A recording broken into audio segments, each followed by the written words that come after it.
Ang hanging dumadampi sa maliliit na bintana ng kanilang apartment ay tila may dalang lason. Mainit, malagkit at mabigat parang kumot na dahan-dahang pumapatay sa ningas ng pag-asa. Sa loob ng kwartong masikip ang tanging liwanag ay nagmumula sa isang kupasing bombilya na walang tigil sa pagkindat, tila pagod ng magbigay ng ilaw. Ngunit hindi ang dilim ang kinatatakutan ni Joseph Santos. Ang tunay na halimaw ay ang tunog. Isang tunog na parang pilit na paghunos ng isang pusang sinasakal, isang sipol na nagmumula sa kailaliman ng isang baradong balon. Iyon ang tunog ng paghinga ng kanyang anak. Mia, anak, huminga ka parang awa mo na. Bulong ni Joseph ang kanyang mga palad ay nanginginig habang marahan niyang hinahaplos ang likod ng 5 taong gulang na si Mia. Nakaupo ang bata sa gilid ng kanilang lumang kama. Ang maliliit niyang balikat ay umaangat at bumababa sa bawat hirap na paghinga. Ang kanyang mga labi ay bahagyang nangingitim at ang kanyang mga mata na karaniway puno ng buhay ay ngayoy malalaki at bilog sa takot. Daddy, di po, ako, makahinga. Garalgal na sabi ni Mia, ang bawat salita ay tila isang matulis na patalim na tumutusok sa puso ni Joseph. Agad na napasugod si Joseph sa isang maliit na kahon ng gamot sa ibabaw ng gasgas ng aparador. Nanginginig ang kanyang mga kamay habang kinakalkal ang laman nito, mga ilang piraso ng paracetamol band-aid at isang botelya ng betadine. Hinanap niya ang asul na inhaler, ang munting sandata nila laban sa hika ni Mia. Nakita niya ito sa ilalim ng lahat. Dinampot niya ito, ang plastik ay tila mas malamig kaysa dati. Inalog niya. Walang tunog. Itinutok niya ito sa hangin at pinindot. Isang mahinang puff lang ng hangin ang lumabas. Wala nang laman. Isang alon ng matinding takot ang humampas sa dibdib ni Joseph, mas malakas pa sa alon sa dagat na minsang muntik nang lumunod sa kanya noong bata pa siya. Hindi maaari. Sabi niya sa sarili paulit-ulit na pinipindot ang inhaler, umaasang may lalabas pang kahit isang patak ng gamot. Ngunit wala. Tumingin siya kay Mia. Ang mukha ng bata ay namumutla na at may butil-butil na pawis sa kanyang noo. Daddy. Muling tawag nito, ang boses ay halos pabulong na lang. Walang pagpipilian. Kinuha ni Joseph ang kanyang luma at sira-sirang cellphone.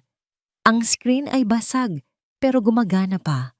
Nanginginig ang kanyang mga daliri habang hinahanap ang numero ni Mang Berto, ang may-ari ng tindahan sa kanto na pinagkakautangan niya. Ito na ang huling barahan niya. 2 ring lang sumagot na ito. O Joseph, napatawag ka. Magbabayad ka na ba sa utang mong sandamakmak? Ang bungad ng magaspang na boses sa kabilang linya. Nilunok ni Joseph ang kanyang kahihiyan. Mang Berto, pasensya na po sa abala. Kailangan ko po sana ng tulong. Si Mia po inaatake na naman ng hika. Wala na po kaming gamot. Baka po pwedeng pautang mo na, kahit panggamot lang niya. Babayaran ko po agad sa sahod ko. Isang malakas na halakhak ang narinig niya. Ano ka sinuswerte? Yung dating utang mo nga ilang buwan mo nang hindi nababayaran, tapos uutang ka ulit. Mahiya ka naman, Joseph. Ang hirap sa inyong mga pobre. Awa ang laging puhunan. Parang awa niyo namang Berto. Para sa anak ko lang po. Naghihingalo na siya. Pagmamakaawa ni Joseph ang luha ay nagsisimula nang mamuo sa kanyang mga mata. Wala akong pakialam sa anak mo. Kung hindi mo kayang buhayin, huwag kang aanak-anak, magdusa kayo. Click! Ang tunog ng pagbaba ng telepono ay parang isang putok ng baril na pumatay sa lahat ng natitira niyang pag-asa. Napasuntok si Joseph sa pader, nayari sa lawanit, hindi iniinda ang sakit. Ang tanging naririnig niya ay ang sipol sa paghinga ni Mia, isang tunog na nagsasabing nauubos na ang kanilang oras. Tumingin siya sa kanyang anak.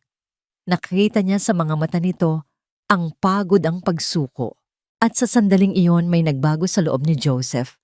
Ang takot ay napalitan ng isang bagay na mas mapanganib, desperasyon. Hindi na siya nag-isip. Kinuha niya ang kanyang kupasing jacket.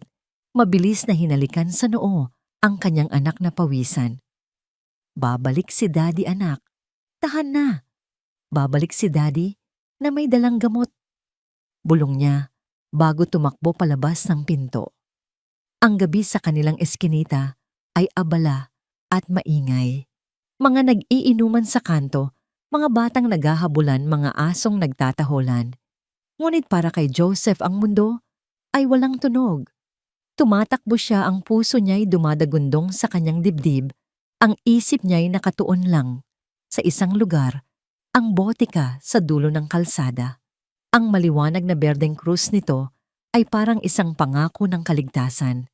Pagdating niya, huminto siya sa labas ng salaming pinto. Habol ang kanyang hininga. Ang botika ay maliwanag, malinis at puno ng mga gamot na kayang magligtas ng buhay. Nakita niya ang inhaler sa isang estante.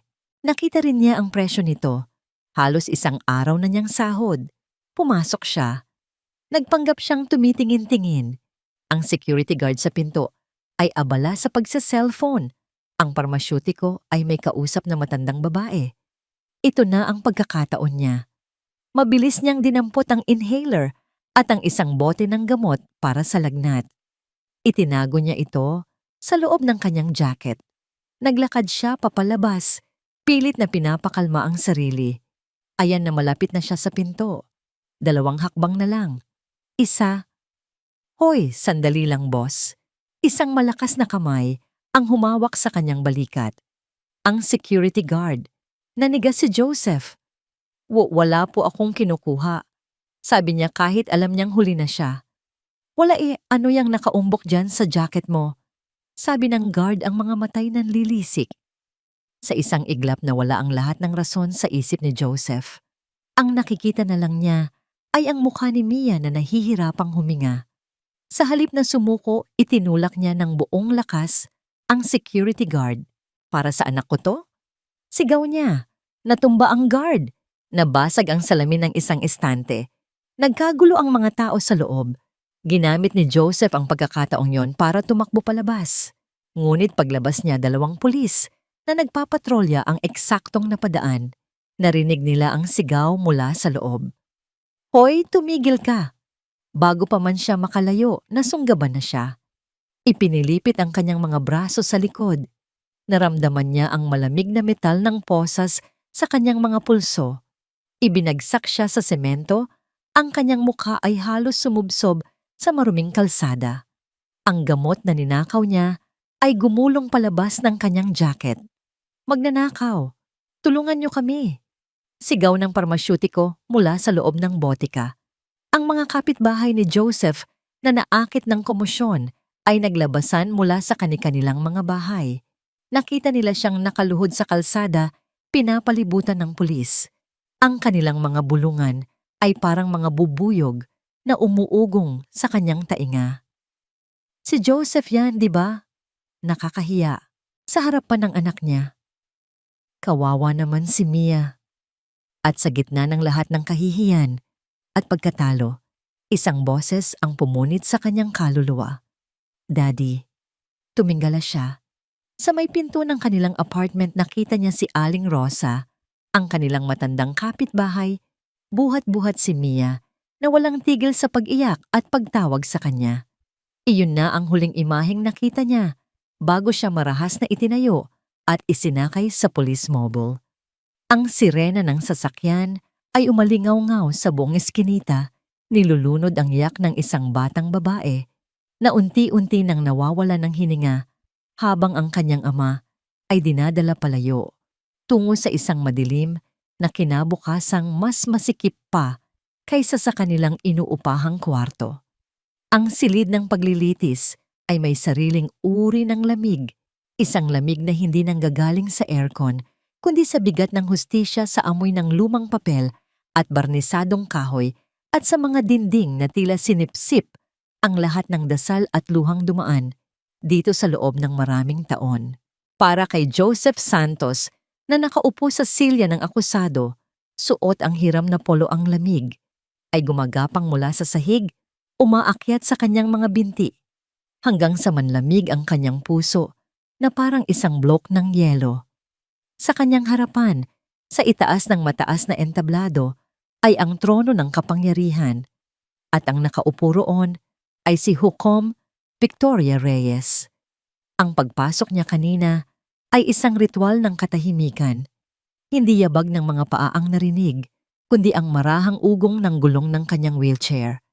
Umikot ito sa gilid ng mesa at sa isang sanay na galaw, inilagay niya ang sarili sa likod ng kanyang martilyo. Ang kanyang mukha ay parang isang maskarang pinakinis ng panahon, walang emosyon maliban sa talas ng kanyang mga mata na tila kayang basahin ang pinakatatagong kasalanan ng isang tao. Ang kanyang itim na roba ay nagkukubli sa anumang bakas ng kahinaan. Para sa lahat, hindi siya isang babaeng lumpo. Siya ang batas. Tok, tok, tok. Ang dagundong ng kanyang martilyo ay pumunit sa katahimikan. Magsimula na ang paglilitis. Anunsyo ng kanyang boses, matatag at walang bahid ng pag-aalinlangan. Tumayo ang taga-usig, isang bata-batang abogado na puno ng kumpiyansa. Kagalang-galang na hukom. Simula niya ang kaso po ay simple at direkta. Noong gabi ng Oktubre 22 ang akusadong si Joseph Santos ay marahas na pumasok sa Monteverde Pharmacy. Ayon sa testimonya ng security guard na si G. Edwin Cruz, tinangka ng akusado na magnakaw ng gamot na nagkakahalaga ng mahigit 2,000 piso. At nang siya ay pagbawalan, hindi lang siya tumanggi, nanlaban po siya. Itinulak niya si G. Cruz na nagresulta sa pagkatumba nito at pagkasira ng ilang ari-arian ng butika. Ito po ay hindi lamang simpleng pagnanakaw, kagalang-galang na hukom. Ito ay pagnanakaw na may kasamang pananakit. Ang bawat salita ay parang pako na ibinabaon sa kabaong ni Joseph. Yumuko siya hindi makatingin sa mga matang mapanghusga sa paligid.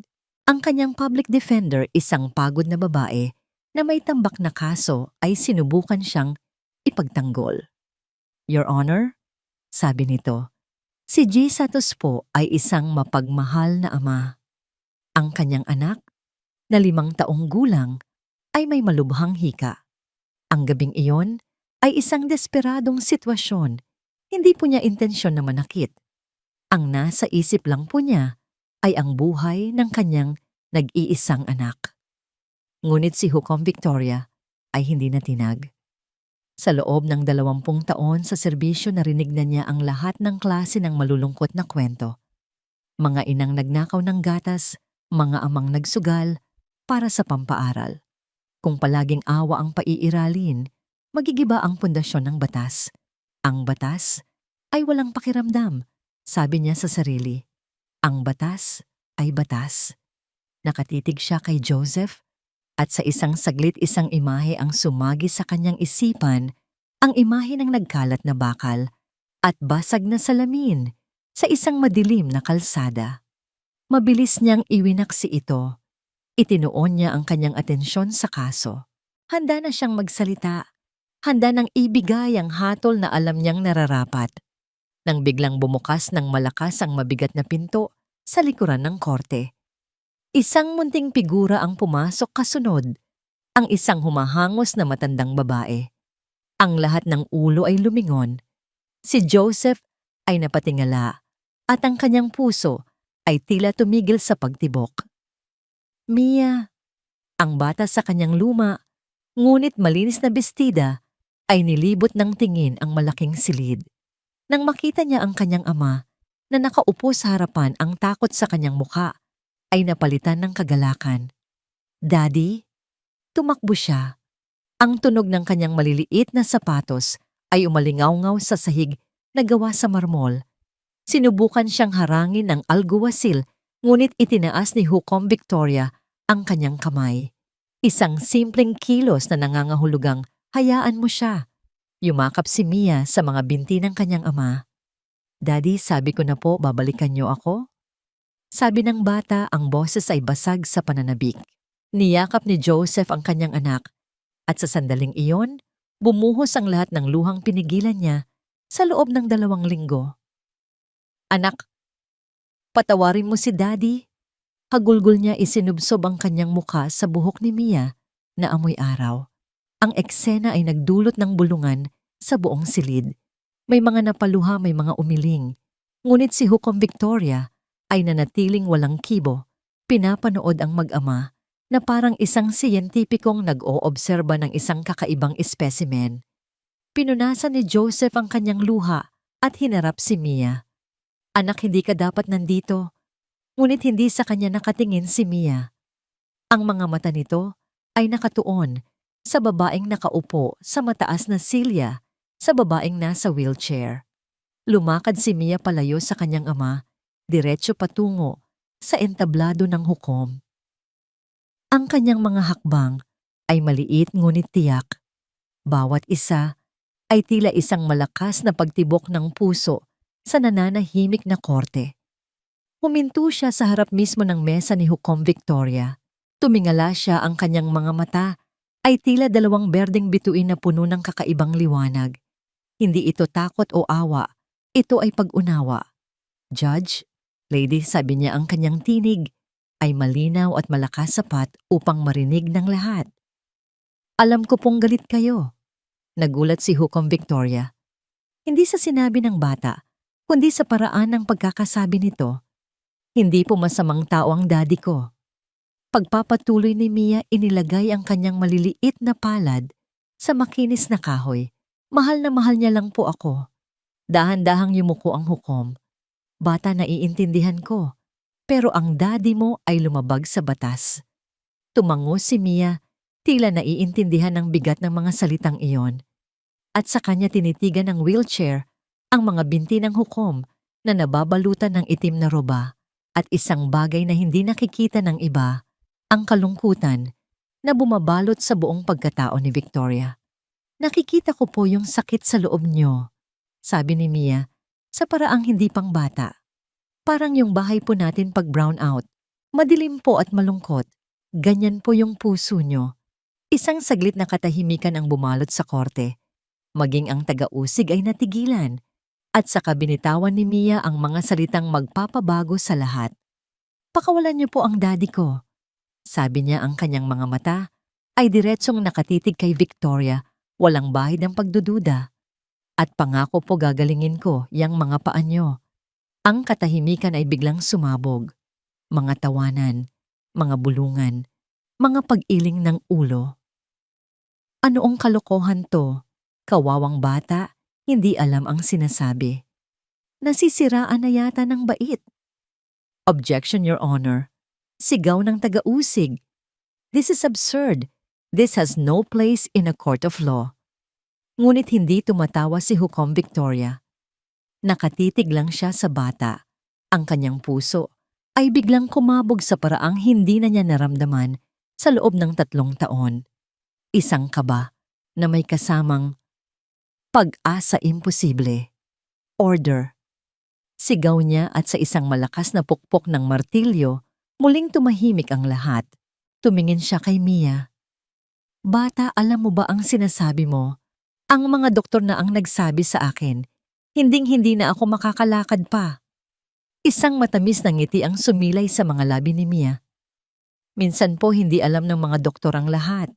Sabi po ng mami ko bago siya pumunta sa langit, may mga himala na nangyayari kapag naniniwala tayo. Isang bagay ang kumurot sa puso ni Victoria. Isang bagay na matagal na niyang ibinaon. Ang pag-asa. Sa loob ng 3 taon, ang wheelchair na ito ang kanyang mundo. Tinanggap na niya ang kanyang kapalaran. Tinanggap na niya na ang buhay niya ay magiging isang walang katapusang pag-upo, pagtingin, paghatol. Ngunit ang batang ito, sa kanyang kawalang muwang, ay nag-aalok ng isang bagay na mas malaki pa sa kalayaan para sa kanyang ama. Nag-aalok ito ng isang himala. Ang isip niya ay sumisigaw. Kalokohan ito. Isa kang hukom. Batas ang panigan mo, hindi pantasya. Pero ang puso niyang matagal nang natutulog ay bumubulong. Paano kung totoo? Tumingin siya kay Joseph na nakatingin sa kanya na may halong takot at pag-asa. Tumingin siya sa mga tao sa korte, lahat ay nag-aabang sa kanyang desisyon. At muli siyang tumingin kay Mia na nakatayo roon, nang may buong kumpiyansa tila isang munting anghel na nag-aalok ng susi sa langit. Huminga siya ng malalim. Ang desisyong gagawin niya ay babali sa lahat ng alituntunin. Sisira sa kanyang reputasyon, ngunit maaari rin itong magligtas sa kanya. Ginoong Mitchell, sabi niya ang kanyang boses ay nanginginig ng bahagya habang nakatingin kay Joseph. Ang iyong anak ay nagbigay ng isang napakaseryosong alok. Nanlaki ang mga mata ng taga-usig.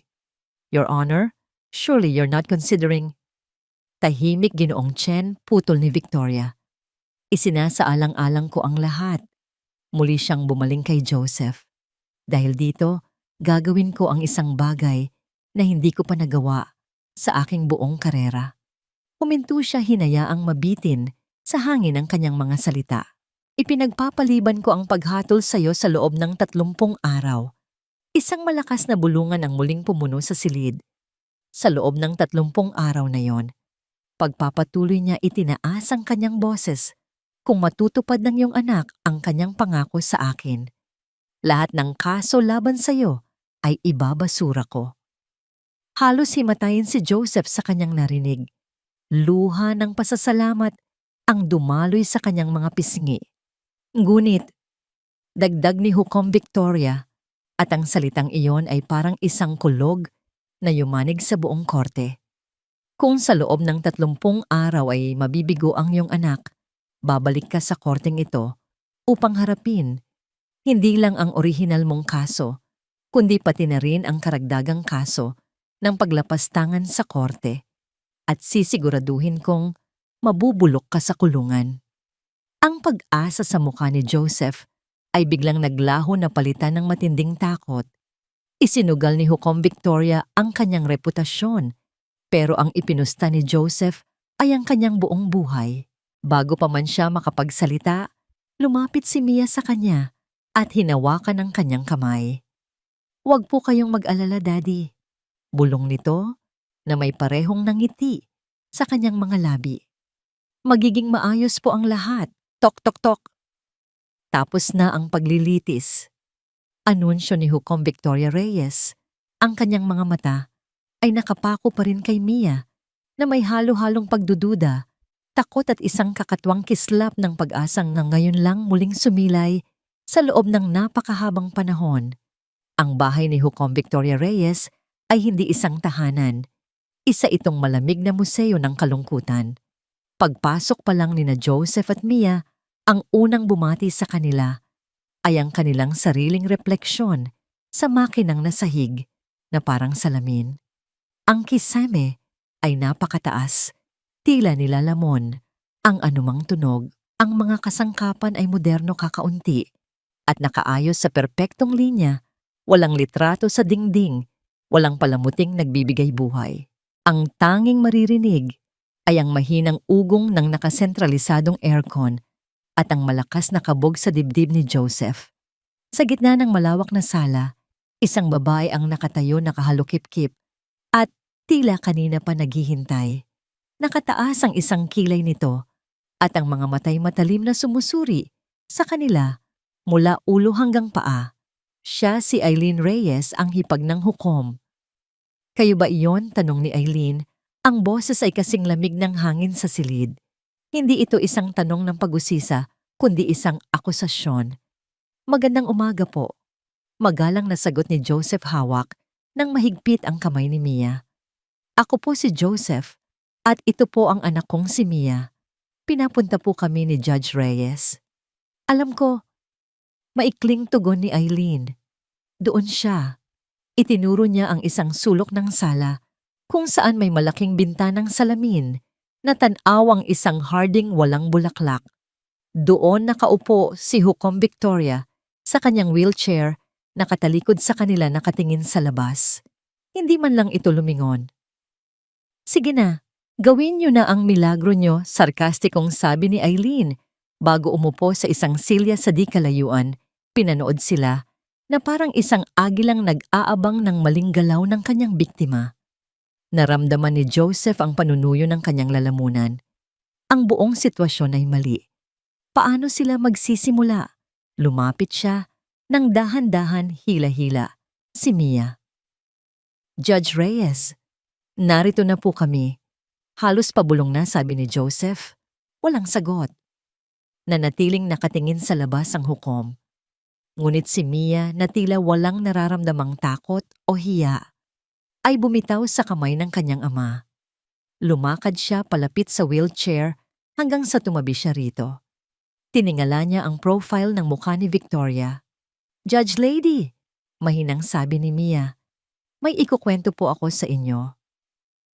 Sa unang pagkakataon, bahagyang gumalaw ang ulo ni Victoria. Hindi ito lumingon, pero sapat na yon para malaman nilang nakikinig ito.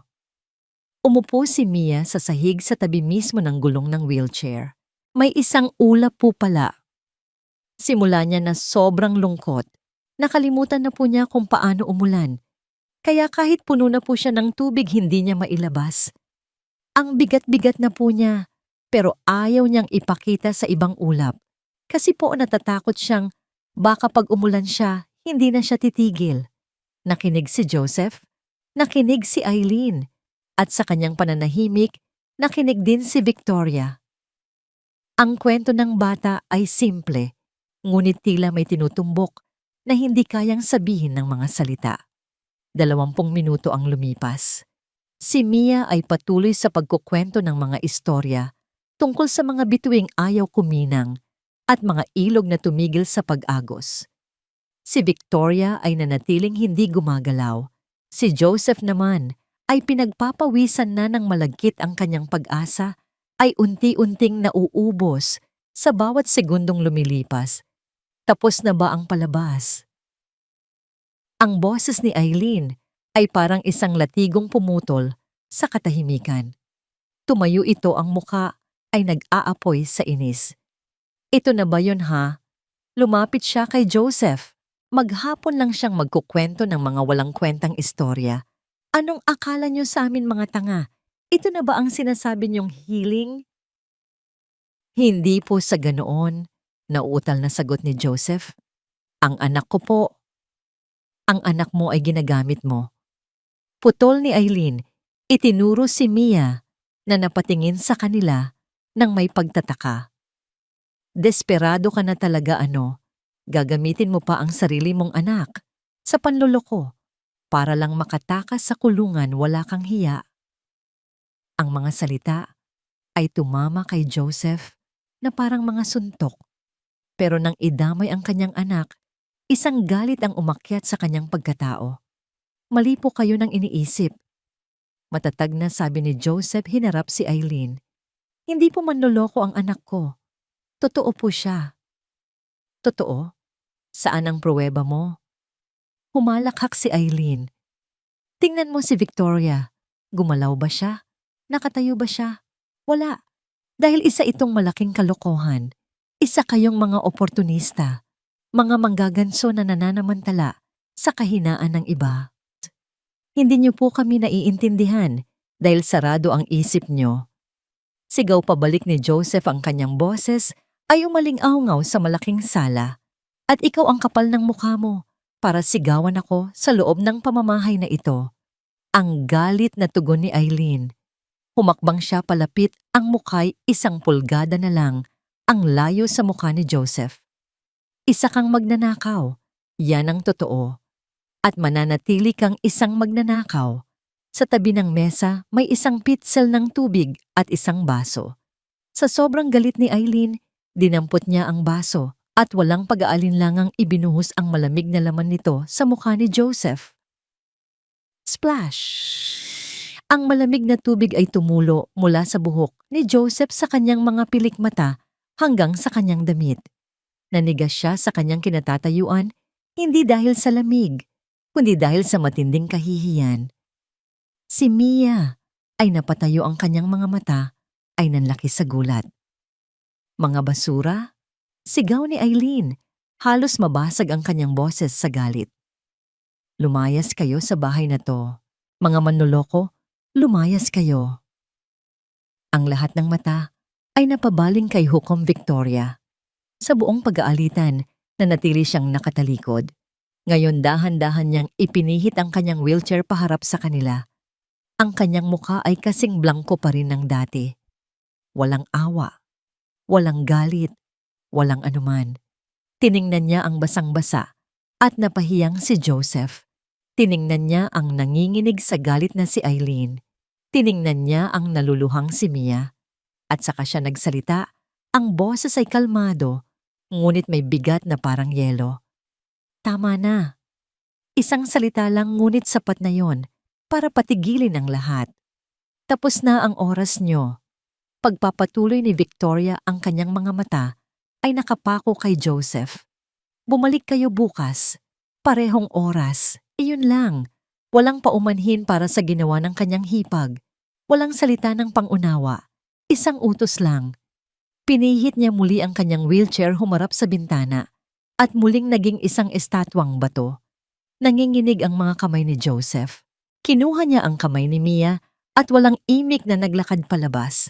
Nang isara niya ang mabigat na pinto sa kanilang likuran, naramdaman niya na hindi lang pinto ang nagsara, kundi pati na rin ang anumang manipis na sinulid ng pag-asa na dala niya kanina. Sa labas sa ilalim ng mainit na sikat ng araw, nanginginig pa rin siya sa lamig. Sa loob ng isang opisina na ang sahig ay gawa sa mamahaling nara at ang mga bintana ay tanaw ang buong abalang distrito ng Makati, isang lalaki ang nakaupo sa kanyang malaking leather na silya. Ang hangin sa silid ay kontrolado ng aircon, ngunit ang kapaligiran ay mas mainit kaysa sa impyerno. Sa kanyang harapan, sa ibabaw ng makintab na mesa, ay nakalatag ang isang pahayagan. Ang headline, Kakaibang kasunduan sa Korte Hukom pumayag sa alok ng anak ng magnanakaw. Siya ay si Don Ricardo Monteverde, ang nagmamay-ari ng Monteverde Pharmacy Chain, ang pinakamalaki sa buong bansa. Ang kanyang buhok ay pulos puti na, ngunit ang kanyang mga mata ay matalas pa rin na parang sa isang lawin. Ang bawat gatla sa kanyang mukha ay kwento ng mga laban na kanyang ipinanalo at mga taong kanyang inapakan. Isang kalapastanganan. Bulong niya sa sarili, ang kanyang mga daliri ay marahas na umipit sa papel, halos mapunit ito. Para sa kanya ang kasunduang ito ay hindi lang tungkol sa batas. Personal ito. Isang hamak na construction worker, isang magnanakaw ang naglakas loob na yurakan ang pangalan ng kanyang kumpanya. At ngayon, sa halip na mabulok sa kulungan, binigyan pa ito ng pag-asa ng isang hukom na sa tingin niya ay nawalan na ng katinuan. Pinindot niya ang intercom sa kanyang mesa. Clarice, pumasok ka. Agad na pumasok ang isang babaeng naka-corporate attire, may dalang tablet at handang tumanggap ng utos. Sir, gusto kong malaman ang lahat tungkol sa lalaking ito. Sabi ni Don Ricardo, itinuro ang litrato ni Joseph sa pahayagan. Saan siya nakatira, sino ang mga kaibigan niya, ano ang kinakain niya sa almusal, kahit ang kulay ng kanyang brief. At higit sa lahat alamin mo, ang lahat ng kanyang baho.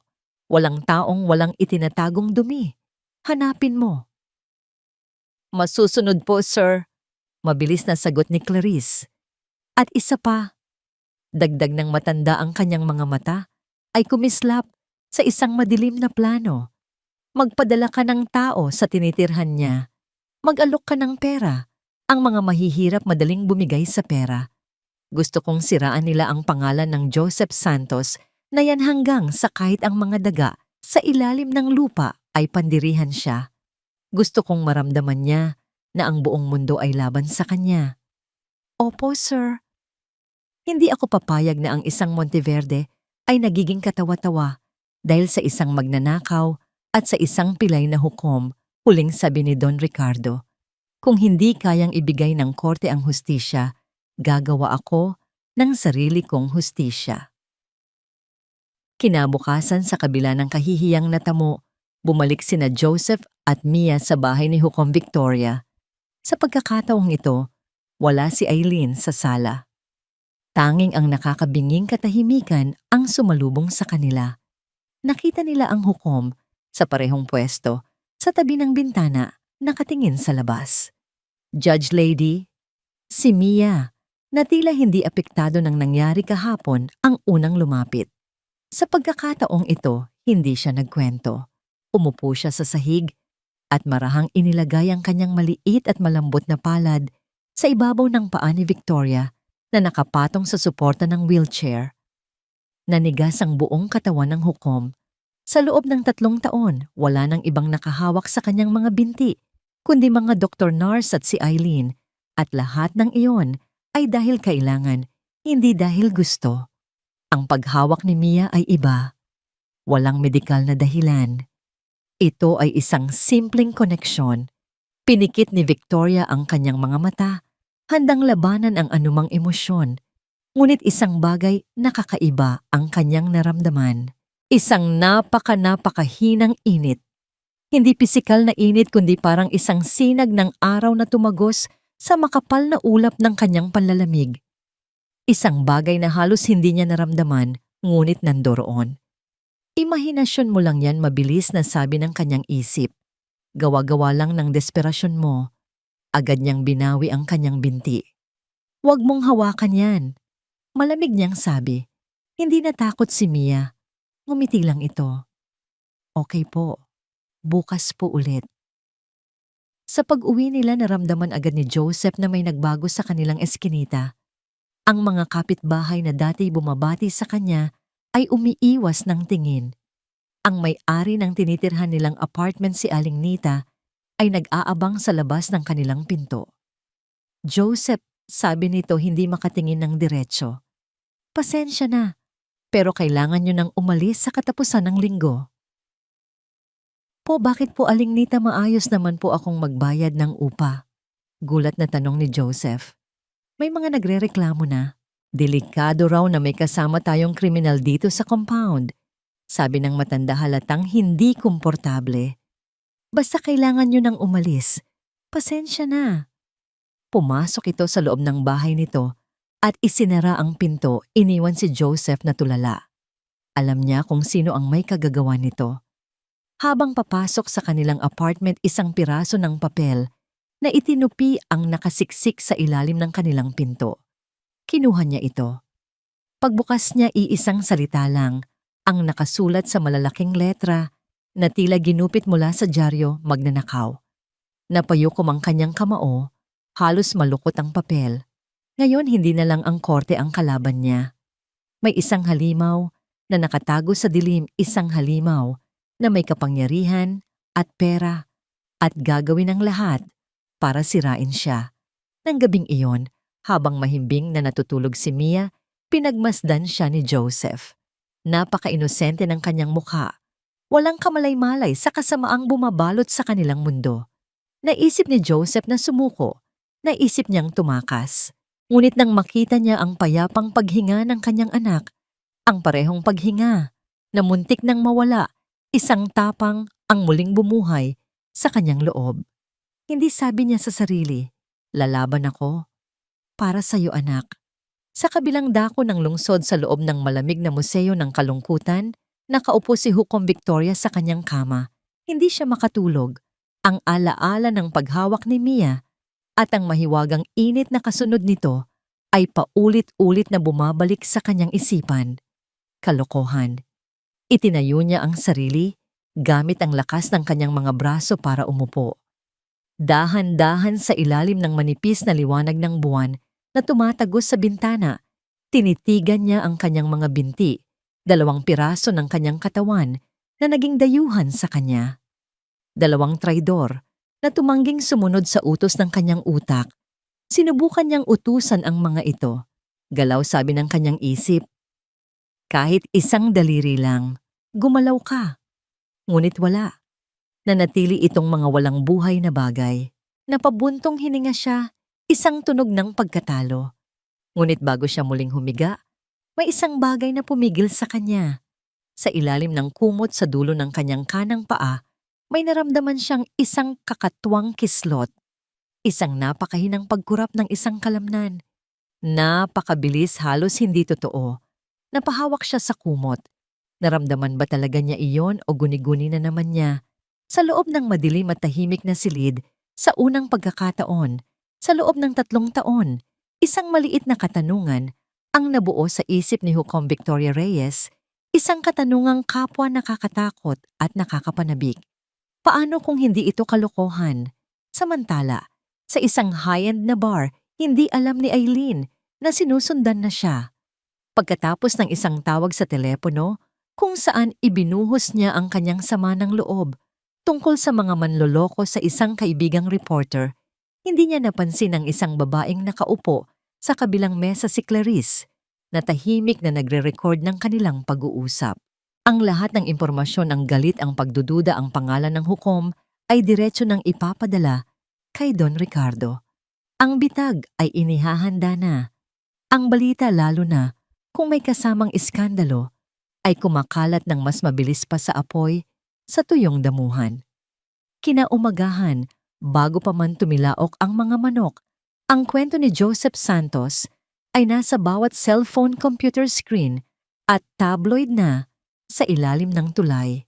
Ang headline na nakalimbag sa malalaki at galit na mga letra ay brutal. Magnanakaw na manloloko, ginagamit ang kawanggawan ng isang hukom na lumpo. Sa ilalim nito ay isang larawan ni Joseph na kuha sa labas ng korte gusot, ang damit na mumugto, ang mga mata, mukhang talunan.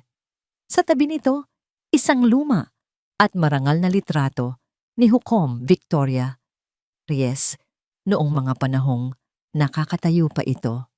Ang pagkukumpara ay malinaw at malupit, ang kaawa-awang biktima at ang masamang salarin.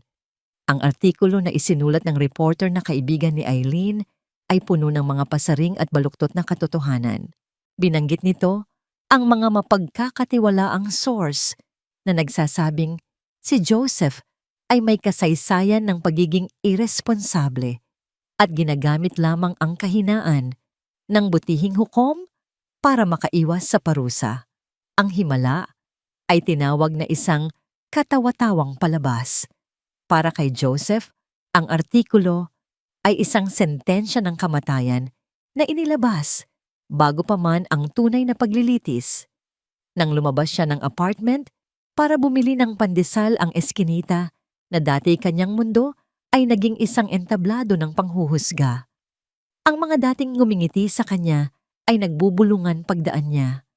Ang mga dati nakikipagkwentuhan ay biglang nagiging abala. Naramdaman niya ang kanilang mga tingin na parang maliliit na karayom na tumutusok sa kanyang likod. Hoy, yan na yung sikat. Parinig ng isang tambay. Artitsahin mo ko, Joseph. Kantiyaw ng isa pa na sinundan ng malakas na tawanan. Niyuko na lang niya ang kanyang ulo, hinigpitan ng hawak sa supot ng pandesal at nagmadaling bumalik sa lungga ng kanyang apartment. Ang kahihiyan ay isang lason na dahan-dahang gumagapang sa kanyang buong sistema. Sa malamig na bahay ng mga Reyes, si Eileen ay nagkakape habang binabasa ang online version ng artikulo sa kanyang tablet. Isang ngangiti ng tagumpay ang gumuhit sa kanyang mga labi. Ito ang kailangan nila. Isang malakas na sampal sa katotohanan para magising si Victoria sa kahibangang pinasok nito. Naniniwala siyang ginagawa niya ito para sa kapakanan ng kanyang hipag. Pinoprotektahan niya ito mula sa mga buwitreng tulad ni Joseph. Nang lumabas si Victoria mula sa kanyang silid, lulan ng kanyang wheelchair, ipinakita agad ni Eileen ang tablet. Tingnan mo, Vic, lumabas na ang katotohanan. Ang buong Maynila alam nang niloloko ka lang ng mga yon. Kinuha ni Victoria ang tablet. Ang kanyang mukha ay nanatiling isang blankong pader habang binabasa ang bawat salita. Walang galit, walang gulat, walang lungkot. Ngunit habang nagbabasa ang kanyang kanang kamay na nakapatong sa armrest ng wheelchair ay dahan-dahang napayukom. Ang kanyang mga kuko ay bumaon sa itim na leather, ang tanging pisikal na palatandaan ng bagyong namumuo sa kanyang kalooban. Hayaan mo sila. sabi lang niya at ibinalik ang tablet kay Eileen bago imaneho ang kanyang wheelchair papunta sa bintana sa kanyang karaniwang pwesto. Ngunit sa araw na yon, hindi ang hardin ang tinitingnan niya, kundi ang sarili niyang refleksyon sa salamin. Nang hapon na yon, mas mabigat ang loob ni Joseph kaysa dati. "Anak, sigurado ka bang gusto mong pumunta?" Tanong niya kay Mia habang inaayos ang buhok nito. Baka pwedeng ako na lang muna." "Pero kailangan po ako ni Judge Lady Daddy," sagot ni Mia puno ng sinseridad. Mas malungkot po siya ngayon. Walang nagawa si Joseph. Paano niya sasabihin sa isang 5 taong gulang na ang mundo ay puno ng mga taong handang manakit sa kanila? Pagdating nila sa harap ng malaking gate ng bahay ni Victoria, nagulat sila. Isang grupo ng mga reporter cameramen at mga usisero ang nag-aabang. Tila mga gutom na lobong nakaamoy ng dugo. "Ayan na siya," sigaw ng isa. Sa isang iglap, pinalibutan sila. Ang mga flash ng kamera ay sumilaw sa kanilang mga mata. Ang mga mikropono ay itinututok sa mukha ni Joseph. "Mr. Santos, totoo po bang niloloko niyo lang ang hukom? Ano ang masasabi niyo sa mga paratang na isa kayong oportunista? Ginagamit niyo ba ang inyong anak para sa sarili niyong kapakanan? Anong klaseng mahika ang sinasabi niyo?" Sunod-sunod, walang tigil, mabibigat. Napaurong si Joseph, pilit na niyayakap si Mia para protektahan ito mula sa kaguluhan. "Parang awa niyo na. May bata po." Pakiusap niya, ngunit ang kanyang boses ay nalunod sa ingay. At sa gitna ng kaguluhan, ang pinto ng mansyon ay bumukas. Lumabas si Eileen. Nakataas ang kanyang noo, ang kanyang muka ay may ekspresyon ng matuwid na galit. Ang lahat ng kamera ay napabaling sa kanya. "Hayaan niyo akong linawin ang lahat," sabi niya sa malakas na boses. Tinitiyak na maririnig siya ng lahat. Itinuro niya si Joseph na para bang isang maruming basahan. "Mga kababayan, tingnan niyong mabuti." Sigaw niya, ang kanyang tinig ay nanginginig sa pinaghalong galit at tagumpay. Ito ang mukha ng taong sinasamantala ang kabaitan ng aking hipag, isang magnanakaw na nagpapanggap na may dalang himala. Nagulat ang mga reporter. Ito ay mas magandang anggulo kaysa sa inaasahan nila. Nagpatuloy si Eileen, tinutumbok ang pinakamasakit na mga salita. "Ang hipag ko ay isang taong may dangal, pero dahil sa kanyang kalagayan, naging malambot ang kanyang puso. At ang ahas na ito," muli niyang itinuro si Joseph, "ay kinagat ang kamay na tumutulong sa kanya." Hindi pa siya nasiyahan. Mula sa likod ng pinto, kinuha niya ang isang itim na plastic bag, ang kanilang basura. Sa harap ng lahat ng kamera, sa harap ng buong mundo, inihagis niya ito kay Joseph. Thud. Tumama ang supot ng basura sa dibdib ni Joseph. Kumalat ang iilang balat ng prutas at basang papel sa kanyang damit at sa sahig. Natahimik ang lahat sa loob ng 1 segundo bago muling nagsimula ang walang tigil na pag-flash ng mga kamera. Kinukuhanan ang bawat anggulo ng kanyang kahihiyan. Si Mia ay napaiyak sa takot at gulat, isinubsob ang muka sa tiyan ng kanyang ama. Hindi makagalaw si Joseph. Ang amoy ng basura ay dumikit sa kanya, ngunit mas matindi ang amoy ng kanyang nawasak na pagkatao. Pakiramdam niya ay mas mababa pa siya sa basurang ikinalat sa kanyang paanan. Wala na siyang mukhang maihaharap. Tapos na ang lahat. Nang biglang isang boses ang pumailan lang mula sa nakabukas na pinto. Isang boses na hindi pa sigaw, ngunit puno ng awtoridad na tila kayang patigilin ang pag-ikot ng mundo. "Lahat kayo." Dahan-dahang lumabas si Hukom Victoria Reyes. Lulan ng kanyang wheelchair, ang mukha ay mas malamig at mas matigas pa kaysa sa marmol na sahig ng kanyang bahay. Ito ang unang pagkakataon na nagsalita siya ng may ganitong bagsik. "Lumayas kayo sa pamamahay ko. Ngayon din." Ang gabi ay hindi nagdulot ng pahinga para kay Victoria, bagkus ay isang pagbabalik sa impyerno. Sa kanyang panaginip, umuulan na naman. Malakas. Ang mga patak ay humahampas sa salamin ng kanilang sasakyan na parang libu-libong maliliit na kamao. Ang mga ilaw sa kalsada ay malalabo kumakalat na parang mga mantsa ng pintura sa isang basang canvas. Sa tabi niya nagmamaneho ang kanyang asawa, si Federico. Ang kanyang tawa ay isang mainit na musika sa gitna ng malamig na gabi. Sinasabi ko sa'yo, Vic, mananalo tayo sa kasong yon. Sabi ni Federico, ang mga matay nagniningning sa kumpiyansa. May himala, maniwala ka. Ikaw talaga. Sagot niya sa panaginip na kangiti. Masyado kang naniniwala sa mga himala, mahal. Ako, sa ebidensya lang ako naniniwala. Hindi, Vic. Ang pinakamalaking himala ay yung pagmamahal natin. Sabi nito, at inabot ang kanyang kamay. Naramdaman niya ang init ng palad nito. Ang pamilyar na kalyo mula sa paghawak ng mga loboks. Ang pamilyar na higpit ng hawak na nangangakong hinding-hindi siya bibitawan. At biglang isang nakakasilaw na liwanag. Isang busina na parang sigaw ng isang demonyo. Ang tunog ng nagpilipit na bakal, nababasag na salamin, at ang biglaang pagkawala ng init sa kanyang mga kamay. At ang huling imahe ang mukha ni Federico, hindi na nakangiti, kundi puno ng gulat at pagmamahal bago lamunin ng dilim. Nagising si Victoria na humihiyaw. Ang kanyang sigaw ay umalingaw-ngaw sa malaki at tahimik na silid tulugan. Basa siya ng pawis, ang kanyang puso ay dumadagundong na parang gustong kumawala sa kanyang dibdib. Nanginginig ang kanyang mga kamay. Napatingin siya sa kanyang mga binti. Walang buhay, walang pakiramdam, nakabalot sa kumot. Ang wheelchair sa tabi ng kama ay isang aninong nagpapaalala sa kanya ng lahat ng nawala. Ang sigwa ng media kahapon, ang kahihiyan ni Joseph, ang mga reporter, lahat ng iyon ay nagbukas ng isang sugat na akala niya'y naghilom na. Ang sugat na dala ng pag-asa. Nang hapong iyon, pagdating ni na Joseph at Mia, ang aura sa bahay ay mas mabigat pa kaysa dati. Si Eileen ay wala marahil, ay nahiya pa rin sa nangyari. Si Victoria ay nasa kanyang karaniwang pwesto sa tabi ng bintana. Ngunit ngayon, ang kanyang likod ay tila mas matigas, mas hindi abot kamay. Lumapit si Mia, gaya ng dati, ngunit bago pa man niya mahawakan ang binti ng hukom, isang matigas na boses ang pumigil sa kanya. Huwag! Napahinto si Mia. Napatingin si Joseph. Dahan-dahang humarap si Victoria. Ang kanyang muka ay wala ng blangkong ekspresyon.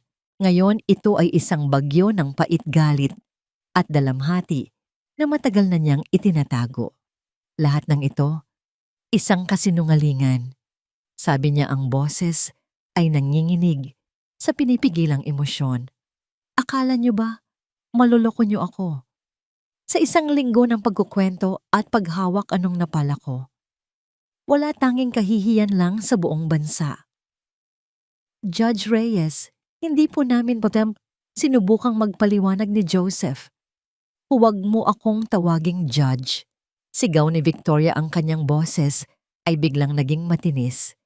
Hindi mo alam ang pinagdadaanan ko. Hindi niyo alam ang pakiramdam na umasa, na maniwala ulit sa mga lintik na himala para lang sampalin ka ng katotohanang wala namang ganon. Tumayo siya sa galit sa isip lang dahil ang kanyang katawan ay nanatiling nakakadena sa upuan. Ang asawa ko, namatay siya dahil naniwala siya sa mga himala. Hagulgol niya at sa wakas, ang pader ng yelo ay gumuho. Ang mga luha na 3 taon niyang ipinagkait sa sarili ay bumuhos mula sa kanyang mga mata. Sabi niya, ang pag-ibig namin ang himala. Pero nasaan siya ngayon? Iniwan niya ako dito. Hinampas niya ng buong lakas ang armrest ng kanyang wheelchair. Iniwan niya akong lumpo at mag-isa sa miserableng buhay na to. Ang sakit sa kanyang bawat salita ay tumagos sa puso ni Joseph. Hindi ito galit sa kanila. Ito ay galit sa mundo. Ito ay galit sa kapalaran. At kayo? Tumingin siya sa kanila. Ang kanyang mga mata ay nag-aapoy. Dumating kayo na may dalang pangako, Pangako ng himala. Pinaniwala ninyo ako, kahit saglit na baka. Baka posible, pero anong ginawa nyo? Ginulo nyo lang ang buhay ko. Binuksan nyo lang ang mga sugat na matagal ko nang sinubukang isara. Nanginginig sa galit at pighati, dinampot ni Victoria ang isang bagay mula sa mesang katabi niya. Ito ay isang naka-frame na litrato, ang litrato ng kasal nila ni Federico. Ang kanilang masayang mga muka ay isang malupit na paalala ng isang buhay na hindi nababalik. Wala nang himala. Sigaw niya, at sa isang malakas na kilos, inihagis niya ang picture frame sa pader. Crash! Ang tunog ng nabasag na salamin ay pumuno sa silid, kasing sakit ng tunog ng isang pusong nadudurog. Ang larawan ng mag-asawang nakangiti ay bumagsak sa sahig, ang kanilang mga muka ay pinaghiwa-hiwalay ng mga lamat. Tumingin siya kina Joseph at Mia, ang luha ay patuloy na dumadaloy sa kanyang mukha. Lumayas kayo, sabi niya, ang kanyang boses ay halos pabulong na, ngunit puno ng bigat at pinalidad.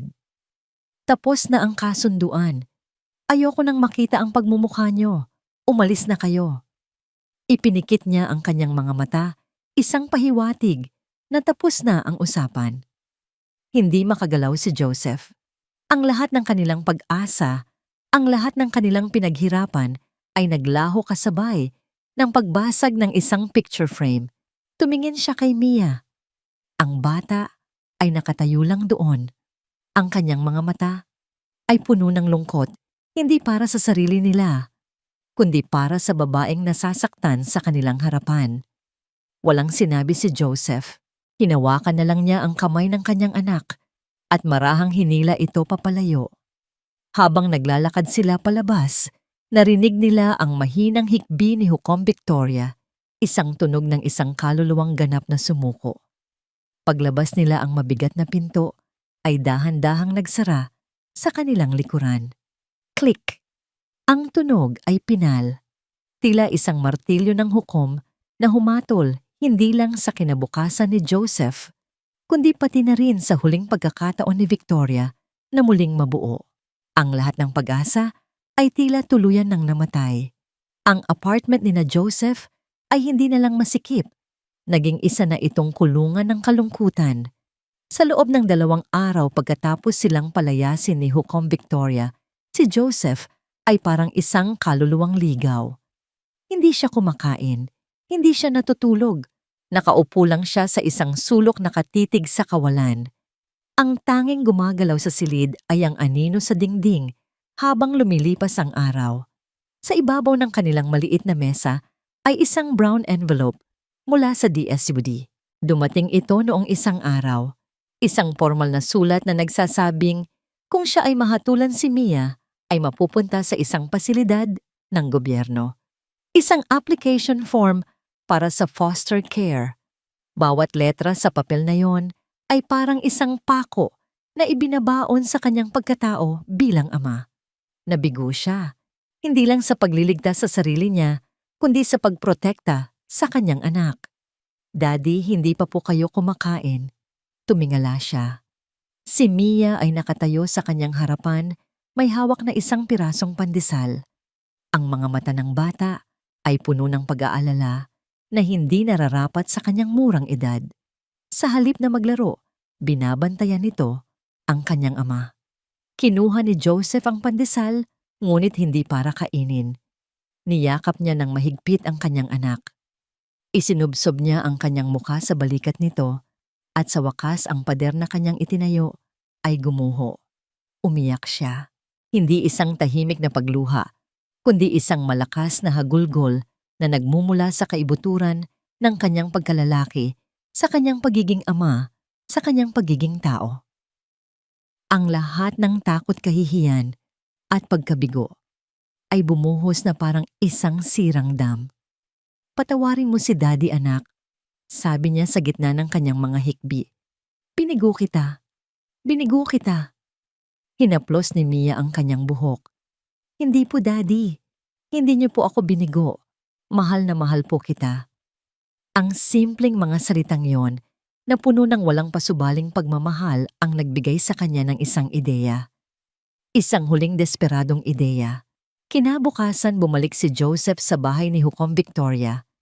Ngunit sa pagkakataong ito, iniwan niya si Mia sa kanilang kapitbahay na si Aling Rosa.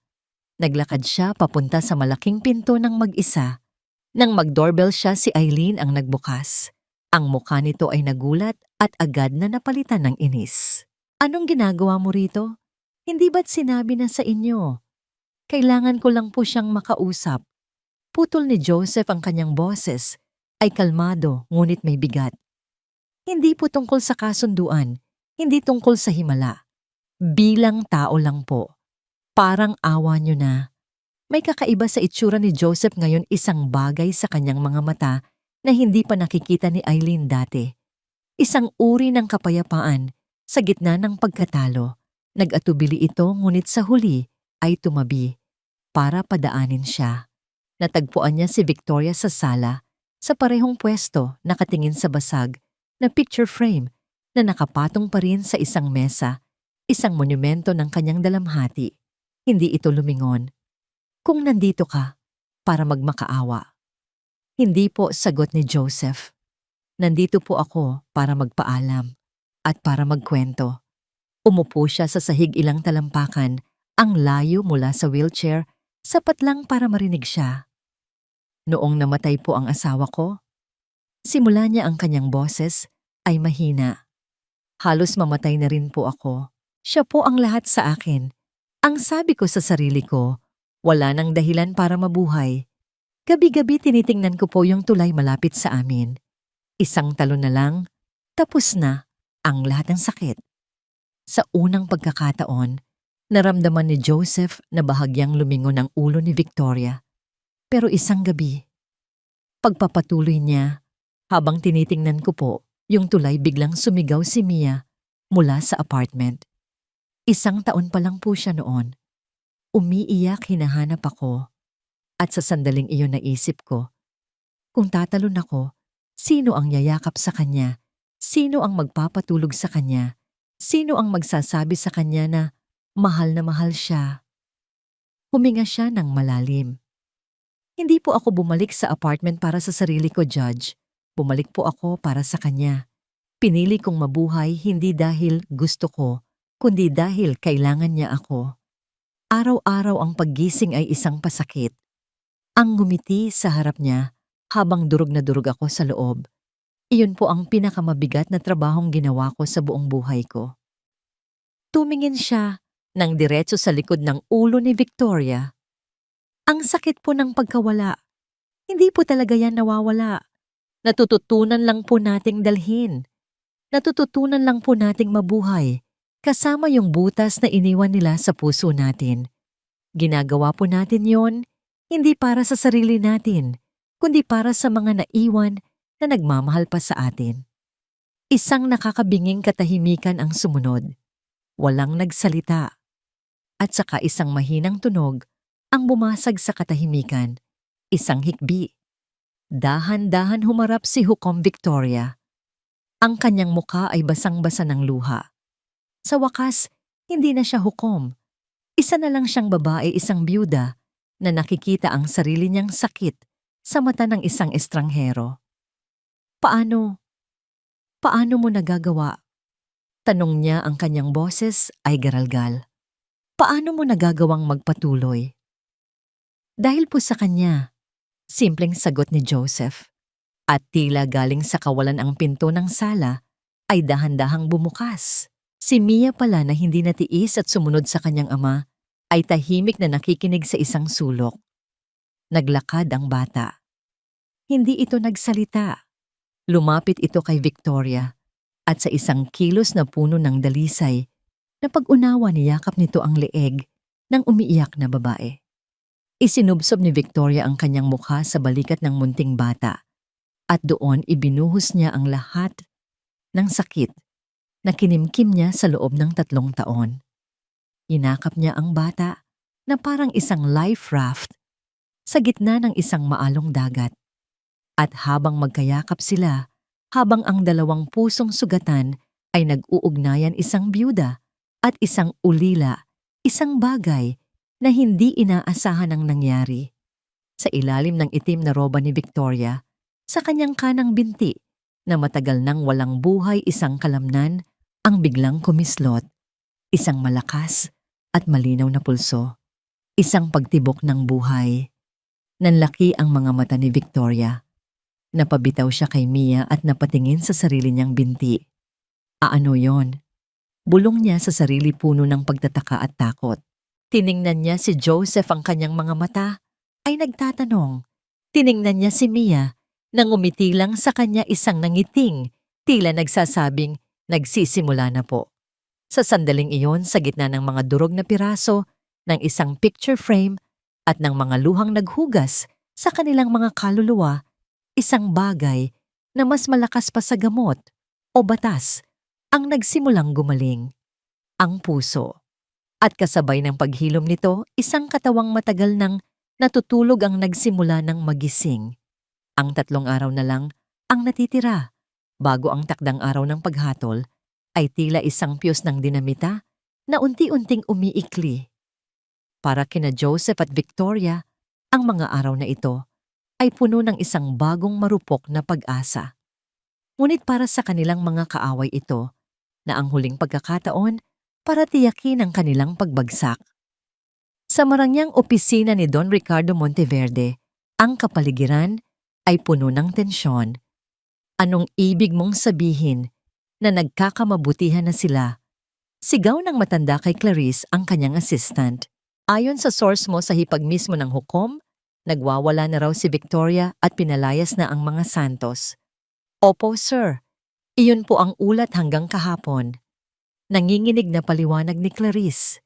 Ngunit ayon po sa vigil namin sa labas ng bahay, bumalik po si Joseph Santos kahapon at mag-isang pumasok. Pagkatapos ng halos 1 oras, lumabas po siyang kasama na ang bata. At ayon sa aming source, tila nagkaayos na po sila at meron pa pong isa, sir. Ano yon? Nakitang nag-order si Hukom Reyes ng isang pares ng customized na saklay o crutches online. Sabi ni Clarice, halatang nag-aalangan. Isang nakakabinging katahimikan ang bumalot sa opisina. Tumingin si Don Ricardo sa bintana. Ang kanyang mga daliri ay nagtambol sa makintab na mesa. Saklay. Ang isang salita na yon ay mas matalas pa sa patalim. Kung ang hukom ay nagsisimula ng maghanda para sa paglalakad, gaano man kalabo ang kanyang himala, ay maaaring magkatotoo sa mata ng publiko. At iyon ay isang bagay na hindi niya hahayaang mangyari. Wala na tayong oras, sabi ni Don Ricardo. Ang kanyang boses ay malamig at desidido. Kailangan nating tapusin ito ngayon. Ilabas mo ang alas natin.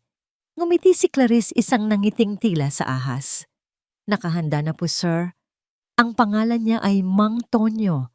Dati siyang kargador, puno ng utang at handang sabihin ang kahit ano kapalit ng tamang halaga. Magaling, sabi ni Don Ricardo. Sabihin mo sa kanya kung ano ang kanyang sasabihin. Isang kwento tungkol sa sugal sa mga utang na hindi binabayaran sa pagiging irresponsableng ama. Gawin mong kapani-paniwala. At pagkatapos, ihatid mo siya sa pulisisya. Siguraduhin mong makakarating ang kanyang testimonya sa taga-usig bago pa sumikat ang araw. Sa bahay ng mga Reyes, isang kakaibang pagbabago ang nagaganap. Ang dating malamig at tahimik na sala ay mayroon ng kaunting buhay. Sa sahig, may mga coloring book at krayola si Mia. Nagkalat. Isang bagay na hindi kailanman hahayaan ni Eileen noon. Si Eileen mismo ay nagbago. Pagkatapos niyang marinig ang buong kwento ng pag-uusap ni na Joseph at Victoria, mula sa mismong hipag niya, isang bagay sa loob niya ang nabasag. Ang kanyang galit at pagdududa ay napalitan ng hiya at pagsisisi.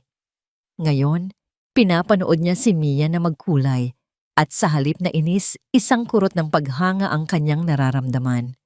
Sa isang bahagi ng sala, nagaganap ang isang tahimik na himala.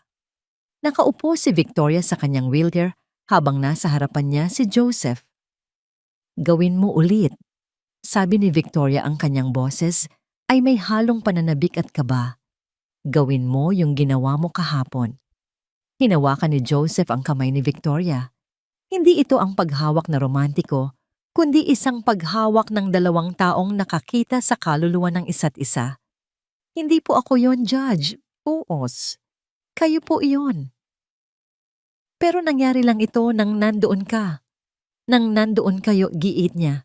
Ipinikit niya ang kanyang mga mata. Inalala ang pakiramdam ng paglaya.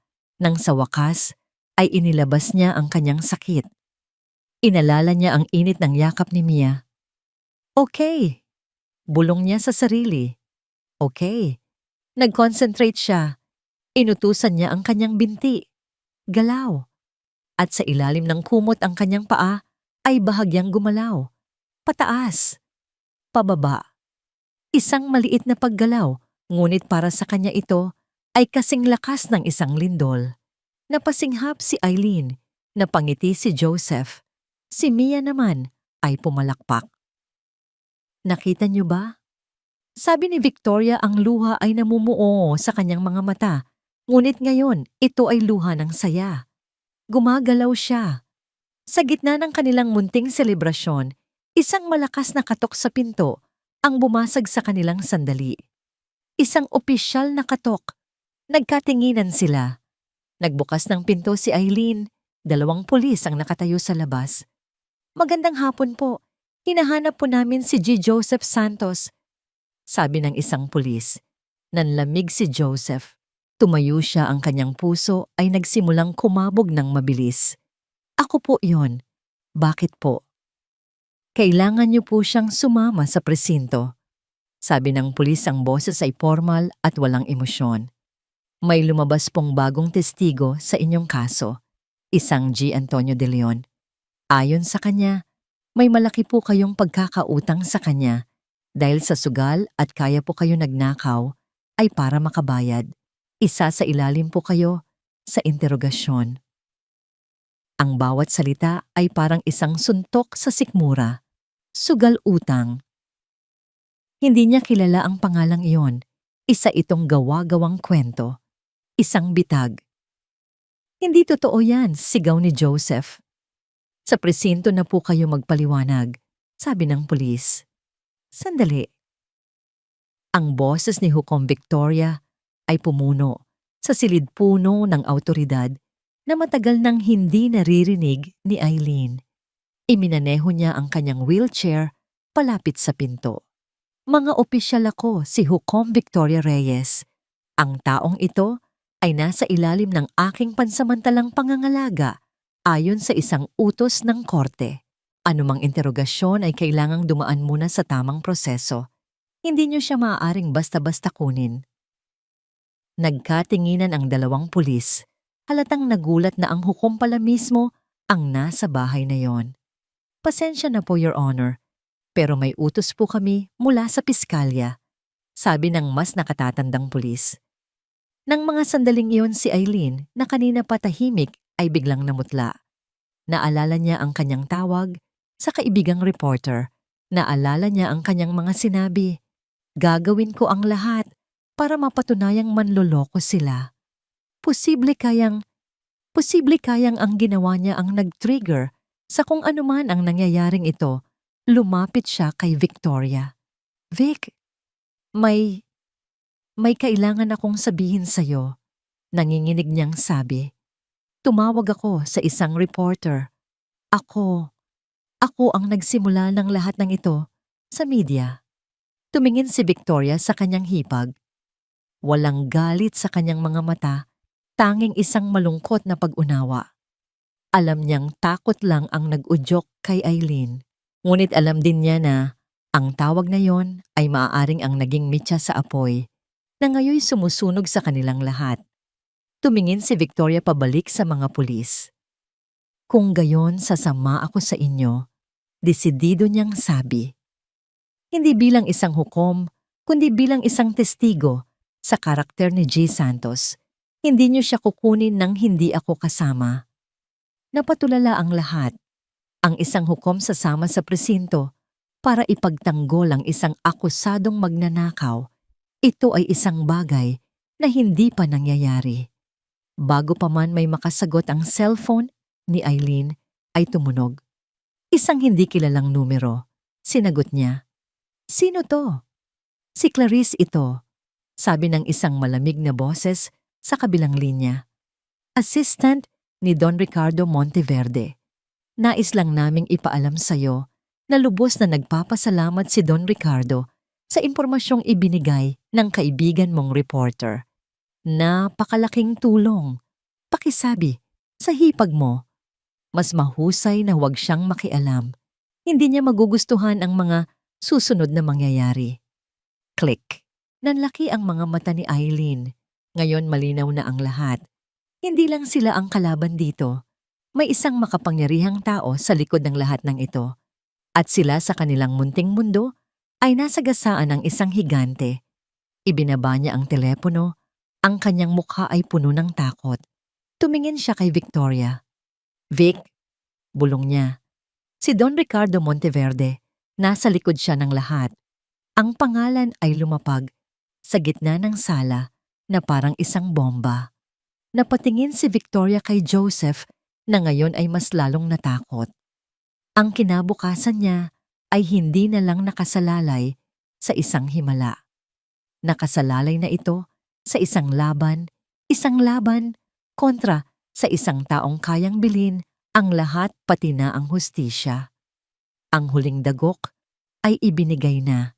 At sa puntong yun ang tanong ay hindi na kung makakalakad si Victoria, kundi kung may pag-asa pa bang makamit nila ang katarungan. Ang silid ng paglilitis sa araw na yon ay hindi lang puno. Ito ay sumasabog sa dami ng tao. Ang bawat upuan ay okupado. Ang mga espasyo sa pasilyo ay siksikan. Mga reporter na may dalang kamera, mga usiserong kapitbahay, mga abogadong walang pasok, lahat ay naroroon upang saksihan ang katapusan ng pinakakakaibang kaso sa kasaysayan ng korte. Ang hangin ay mabigat sa pinaghalong pawis pabango at dalisay na pag-aabang. Sa harap sa upuan ng akusado, nakaupo si Joseph Santos. Para siyang isang may sakit na naghihintay ng hatol ng doktor kung siya ba ay mabubuhay o mamamatay. Sa tabi niya ang kanyang public defender ay paulit-ulit na pinupunasan ng pawis sa kanyang noo. Sa mga nakaraang araw, ang testimonya ng pekeng testigo ni Don Ricardo ay kumalat na parang epidemya at ang kaso na dati tungkol sa awa ay naging tungkol na sa krimen ng isang di umano'y masamang tao. Sa unang hanay ng mga upuan nakaupo si Don Ricardo Monteverde. Nakasuot siya ng mamahaling suit, ang kanyang puting buhok ay perpektong nakasuklay. Kalmado ang kanyang itsura, ngunit ang kanyang mga mata ay nagniningning sa tagumpay. Sa tabi niya ang taga-usig ay kumpiyansang binabasa ang kanyang mga huling tala. Ang lahat ay nakaayos na. Ang bitag ay perpektong nailatag. Sa kabilang panig ng hanay, magkatabing nakaupo sina Eileen at Mia. Hawak ni Eileen nang mahigpit ang kamay ng bata, isang kilos na nagsasabing, "Nandito ako." Isang pangakong hindi na niya ito iiwan. Si Mia ay tahimik lang, ang kanyang mga mata ay nakatuon sa walang laman na upuan ng hukom. "All rise," anunsyo ng alguwasil. Ang kagalang-galang na hukom, Victoria Reyes, magbibigay ng hatol. Ang lahat ay tumayo. Ang pinto sa gilid ng entablado ay bumukas. Isang ugong ng pagkagulat ang kumalat sa buong silid na sinundan ng isang nakabibinging katahimikan. Hindi isang wheelchair ang lumabas. Si Hukom Victoria Reyes, suot ang kanyang itim na roba, ay lumabas na nakatayo. Nakahawak siya sa isang pares ng makintab na metal na saklay isa sa bawat braso. Ang bawat hakbang niya ay mabagal pinag-isipan at puno ng hirap. Ang bawat pag-angat ng paa ay isang laban, isang testamento sa kanyang determinasyon. Habang tinatahak niya ang maikling distansya patungo sa kanyang upuan, ang tanging maririnig ay ang metalikong tunog ng dulo ng kanyang saklay sa sahig na marmol. Click, drag, click, drag. Ang tunog ay isang martilyo na pumupukpok sa bawat kasinungalingan at pagdududa na ibinato sa kanila. Napanganga si Don Ricardo, ang kanyang kalmadong maskara ay biglang nabitak. Ang taga-usig ay natulala. Si Joseph ay napaluha hindi dahil sa takot, kundi dahil sa labis na paghanga. Nang sa wakas ay makarating si Victoria sa kanyang silya, maingat siyang umupo. Inilagay niya ang kanyang mga saklay sa gilid. Tumingin siya sa mga taong nakatayo na tila nakalimutan ng huminga. "Maari na kayong maupo," sabi niya. Ang kanyang boses, bagamat bahagyang may pagod, ay mas matatag kaysa dati. Sinunod siya ng lahat na parang mga robot na nagising sa isang pagkakatulog. Tiningnan ni Victoria ang mga papel sa kanyang harapan. Ngunit alam ng lahat na hindi na niya kailangan pang basahin ang mga iyon. Tumingin siya ng diretso kay Joseph. "Ginoong Joseph Santos," simula niya ang kanyang boses, ay umalingaw-ngaw sa buong korte. Sa loob ng 30 araw ang korteng ito ay sumaksi sa isang paglalakbay. Isang paglalakbay hindi lamang ng aking mga binti, kundi ng ating mga puso. Nakita namin ang desperasyon ng isang ama. Nakita namin ang kapangyarihan ng pananampalataya ng isang bata. At nakita namin kung gaano kadaling husgahan ang isang taong hindi natin lubos na kilala. Huminga siya ng malalim. Batay sa orihinal na kaso ng pagnanakaw na may pananakit at isinasaalang-alang ang mga pangyayaring nag-udyok sa iyong gawin ito ang bingit ng kamatayan ng iyong anak, ang korteng ito ay natagpuan kang walang sala. Isang malakas na bulungan ang sumabog. Niyakap ni Joseph ang kanyang abogado. Lumuha si Eileen sa tuwa, ngunit itinaas ni Victoria ang kanyang kamay. "Hindi pa tayo tapos," sabi niya, at ang kanyang mga mata ay napabaling kay Don Ricardo Monteverde. Ang nangiti sa mukha ng matanda ay naglaho. Sa mga nakaraang araw, pagpapatuloy ni Victoria, isang bagong testigo ang lumabas, isang G. Antonio de Leon. Ang kanyang testimonya ay nagpinta kay G. Santos bilang isang sugarol at isang irresponsableng ama. Ngunit ang batas ay hindi lamang tungkol sa testimonya. Ito ay tungkol sa katotohanan. May kinuha siyang isang folder mula sa ilalim ng kanyang mesa. Dahil sa bigat ng mga bagong akusasyon, nagsagawa ako ng sarili kong imbestigasyon sa tulong ng mga taong may malasakit sa katarungan. Tumingin siya kay Eileen at bahagyang tumango. Si Eileen, dala ng kanyang konsensya, ay ginamit ang kanyang mga koneksyon para imbestigahan ang background ni Mang Tonyo at ang transaksyon sa bangko nito. Ayon sa mga bank record na ito, sabi ni Victoria, itinaas ang mga dokumento.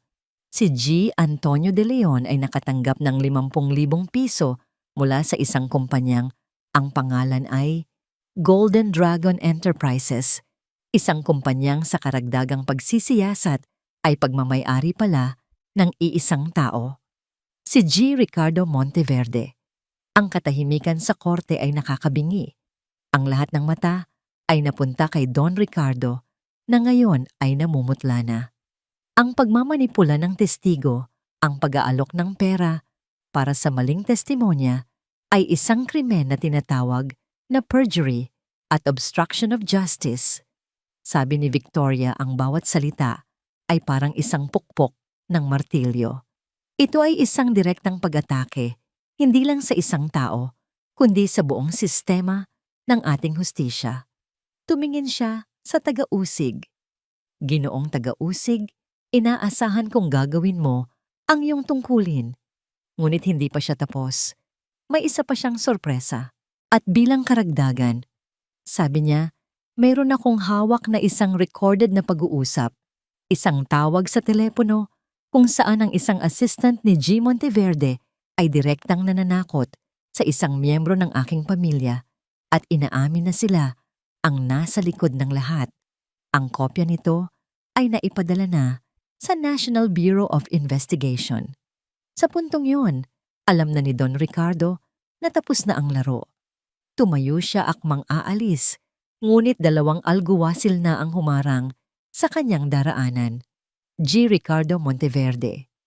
Sabi ni Hukom Victoria, ang kanyang boses ay kalmado, ngunit may bigat ng bakal. Ikaw ay mananatili sa iyong kinauupuan.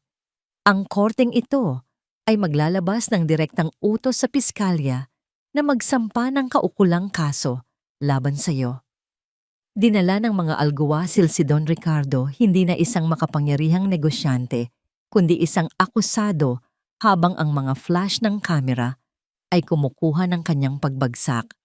Sa gitna ng kaguluhan, ang mga mata ni Victoria ay naghahanap ng 2 tao. Nakita niya si Joseph na nakatingin sa kanya ng may luhang pasasalamat. At nakita niya si Mia na nakangiti sa kanya, isang ngangiting dalisay, isang ngangiting nagligtas sa kanilang lahat. Ipinikit ni Victoria ang kanyang mga mata.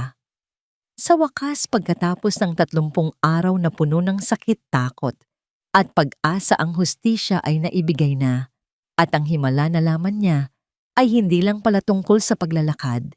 Ito ay tungkol sa pagtayo para sa kung ano ang tama, gaano man ito kahirap. 6 na buwan ang lumipas. Ang init ng tag-araw ay napalitan na ng malamig at banayad na simoy ng papalapit na Pasko. Sa isang parke sa lungsod ng Maynila, ang hangin ay puno ng tunog ng tawanan ng mga bata at ng kaluskos ng mga tuyong dahon sa sementadong daanan. Sa ilalim ng isang malaking puno ng akasya, nakaupo si Joseph Santos sa isang bangko. Hindi na gusot ang kanyang damit. Suot niya ngayon ang asul na uniforme ng isang construction supervisor. May pangalan niya na nakaburda sa dibdib. Maayos ang kanyang gupit at may kaunting laman na ang kanyang mga pisngi. Habang pinapanood niya ang kanyang anak, isang ngiti ang hindi maalis sa kanyang mga labi. Mas mataas pa, Daddy. Sigaw ni Mia mula sa duyan. Tinulak niya ito ng mas malakas. Ang tawa ni Mia ay sumabay sa ihip ng hangin, isang musika na para kay Joseph ay mas matamis pa sa anumang awitin. Ang kanyang bagong trabaho na may kasamang health insurance at sapat na sahod ay nagbigay sa kanila ng isang bagay na matagal na nilang hindi naramdaman kapanatagan.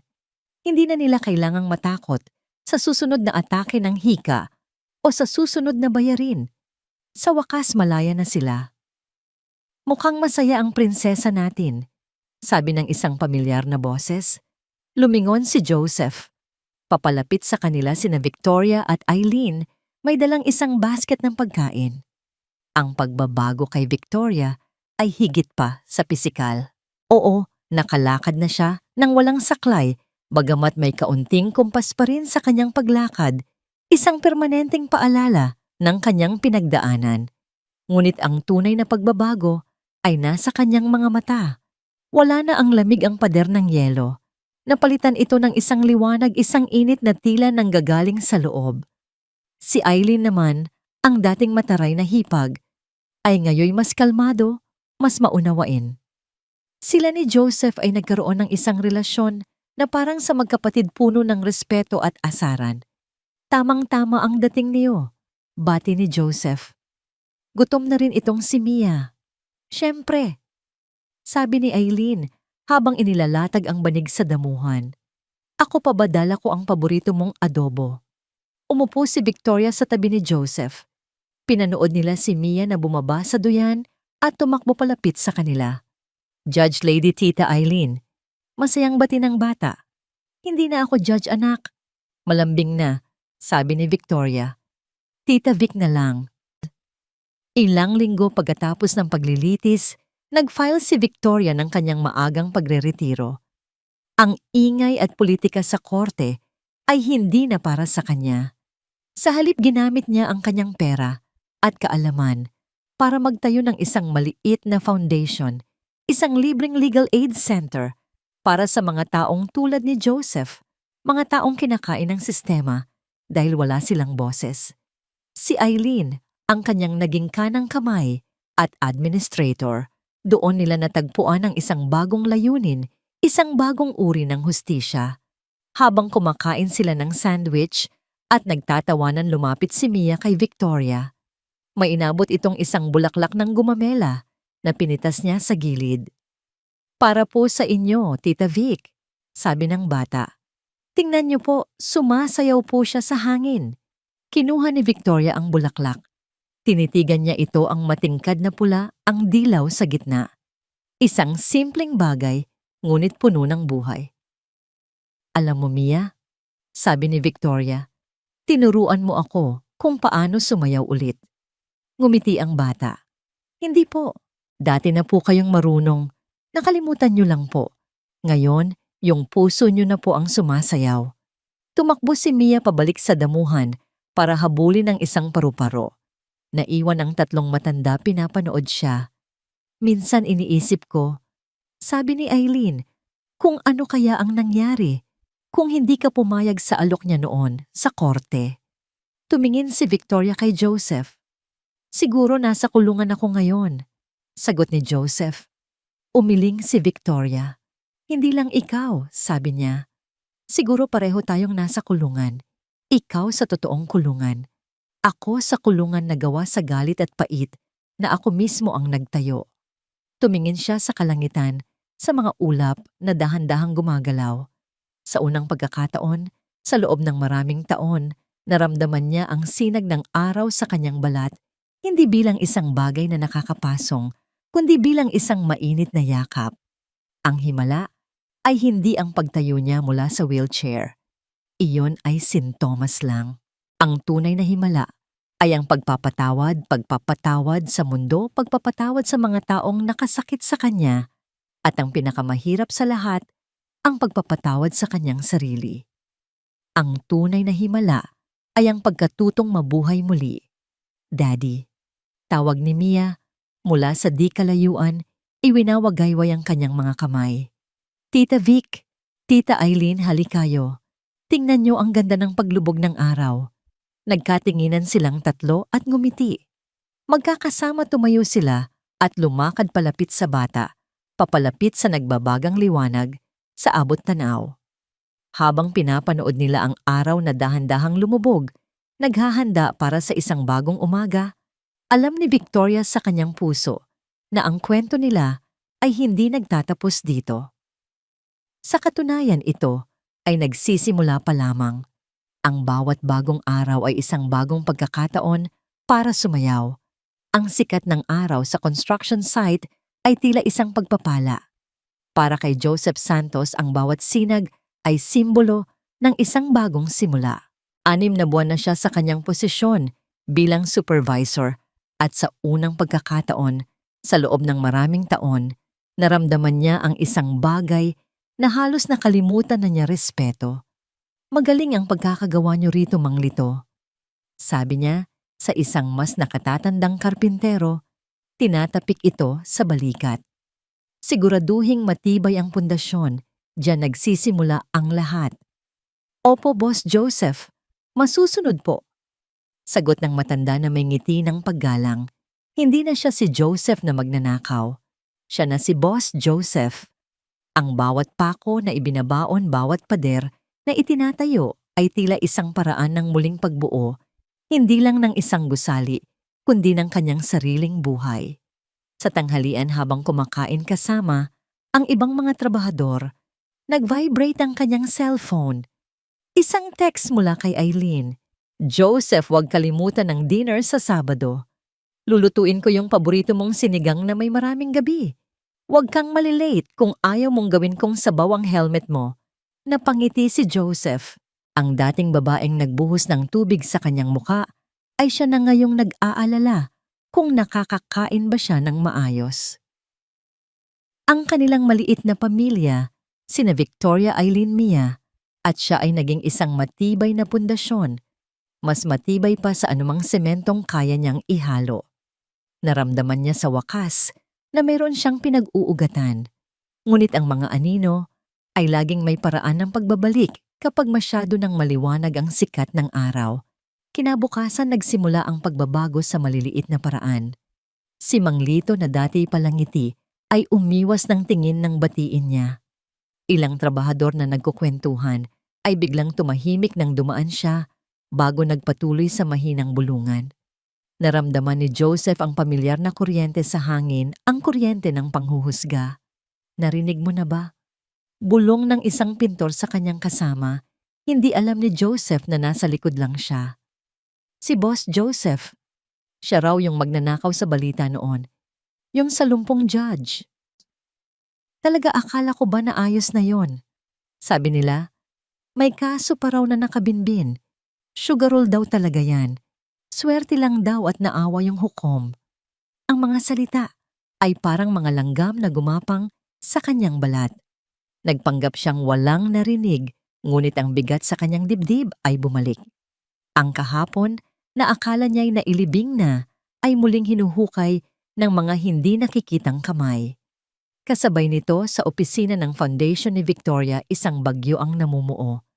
Isang tawag sa telepono ang nagsimula ng lahat. Ang kanilang pinakamalaking corporate sponsor ay biglang nag-withdraw ng kanilang suporta. Changes in company policy ang naging dahilan. Isang dahilan na parehong alam ni Victoria at Eileen na kasinungalingan. Sinundan ito ng isang email, isang abiso mula sa isang ahensya ng gobyerno na nagsasabing magkakaroon sila ng isang surprise audit sa kanilang mga libro sa susunod na linggo. Isang prosesong karaniway inaabot ng buwan para ischedule ay biglang naging agaran. Hindi ito nagkataon lang. Sabi ni Eileen, nakatayo sa harap ng mesa ni Victoria, ang kanyang mukha ay puno ng pag-aalala. May gumagalaw, at alam natin kung sino. Tumingin si Victoria sa bintana, ang kanyang mga daliri ay marahang nagtap sa kanyang desk. Ang kapayapaan ay tapos na. Ang digmaan ay nagsimula na ulit. Ang ahas ay lumabas na muli sa kanyang lungga. Mahinahon niyang sabi, ngunit may bakal sa kanyang boses. Ang huling dagok para kay Joseph ay dumating ng hapon na yon. Tinawag siya ng kanyang general manager, si G. Ocampo, sa opisina nito. Isang mabait na tao si G. Ocampo ang siyang nagbigay sa kanya ng pangalawang pagkakataon. Ngunit ngayon, ang mukha nito ay puno ng pagkabalisa. Joseph, maupo ka. Sabi nito, hindi makatingin ng diretso. Sa ibabaw ng kanyang mesa, may isang brown envelope. Inilabas ni G. Ocampo ang laman nito. Mga litrato, mga malabong litrato ni Joseph, nakuha mula sa malayo na may kausap na driver ng isang delivery truck. Sa ibang litrato, may inaabot siyang isang kahon sa driver. Ano to, sir? Tanong ni Joseph. Bagamat alam na niya sa tibok ng kanyang puso na isa itong bitag. Nakatanggap kami ng isang anonymous tip. Hirap na paliwanag ni G. Ocampo. Sinasabi rito na naglalabas ka raw ng mga materyales mula sa site. Semento bakal. Ibinebenta mo raw sa labas. Napailing si Joseph, isang tawa ng kawalan ng pag-asa. Ang gustong kumawala sa kanya. Ang eksena ay napaka-perpekto. Ang driver na yon ay kanyang pinsan na naghatid lang ng kanyang tanghalian.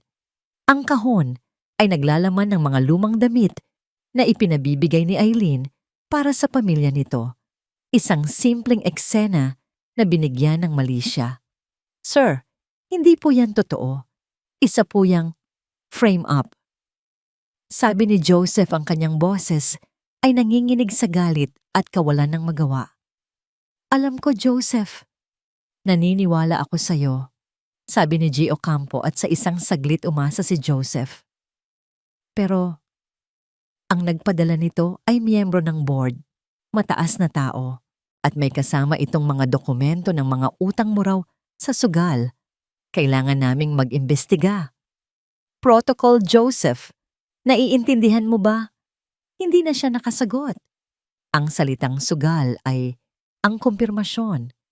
Suspendido ka muna habang iniimbestigahan namin ito. Sabi ni G. Ocampo, ang kanyang boses ay puno ng pagsisisi. I'm sorry, Joseph. Wala akong magawa. Ang pakiramdam ay mas masahol pa kaysa noong una siyang pinusasan. Noon nagkasala talaga siya kahit ano pa ang dahilan. Ngayon dinudungisan ng kanyang pangalan na pinaghirapan niyang linisin. Tinanggalan siya ng dignidad na unti-unti niyang binubuo. Lumabas siya ng opisina, ang mga tingin ng kanyang mga katrabaho ay sumusunod sa kanya. Ang mga bulungan ay naging hayagang pag-uusap. Para siyang isang kriminal na muling nililitis sa korte ng opinyon ng publiko. Habang naglalakad siya palabas ng gate ng construction site, naramdaman niya ang pag-vibrate ng kanyang cellphone sa kanyang bulsa. Kinuha niya ito. Isang mensahe mula sa isang numerong hindi rehistrado. Binuksan niya ito. 2 salita lang. Hindi pa tayo tapos. Napayukom ang kanyang kamao, halos mabasag ang cellphone sa kanyang pagkakahawak. Tumingala siya sa langit, ang araw na kanina'y nga si simbolo ng pag-asa ay tila nangungutya na sa kanya. Ang anino ng kahapon ay bumalik na mas madilim at mas mapanganib kaysa dati. Ang pinto ng bahay ni Victoria ay bumukas hindi sa isang talunang lalaki, kundi sa isang sundalong sugatan, ngunit handa pa ring lumaban.